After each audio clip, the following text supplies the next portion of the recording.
Graf Monte Cristo kitobi asosida 20 ga yaqin filmlar suratga olingan. Ushbu asar asosida 1988-yilda suratga olingan If qal'asi mahbusi va ushbu asarning o'rtasidagi farqlarni tahlil qilamiz. Filmda qisqa qilib voqealar rivoji yoritib berilgan, lekin kitobdagi to'liq jarayon aks ettirilmagan. Graf Monte Cristoning sobiq do'sti Kadrusning o'lim sahnasi asar oxirrog'ida Graf Monte Cristoning qasriga o'g'irlikka tushgandan so'ng yuz beradi. Filmda esa Kadrusning xotini Kalkonta o'ldiradi. Graf Monte Cristoning xizmatkori aslida qora tanli bo'lib, ismi Ali bo'ladi. Filmdagi yana bir o'zgartirilgan sahna janob Morel va uning farzandi Maksimilian sahnasi.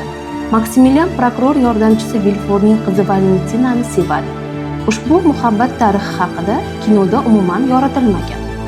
Kitobdagi meni eng ta'sirlantirgan voqea De Vilfor xonim o'g'li Eduardni ham, o'zini ham zaharlab o'ldiradi. Filmda Mercedesning farzandi Albert Graf Monte Cristoga o'xshash aytilgan. Qarangki, meni farzandim sizga xuddi kitobki sudek o'xshaydi. Kitobda esa bu haqda hech qanday ma'lumot yo'q. Asar so'ngida Graf Monte Cristo Maksimilian Morelga katta boylik berib, sevgilisi Valentinani sog'-omon qo'liga topshiradi. O'zi ham Gaydi bilan baxtli hayot kechiradi.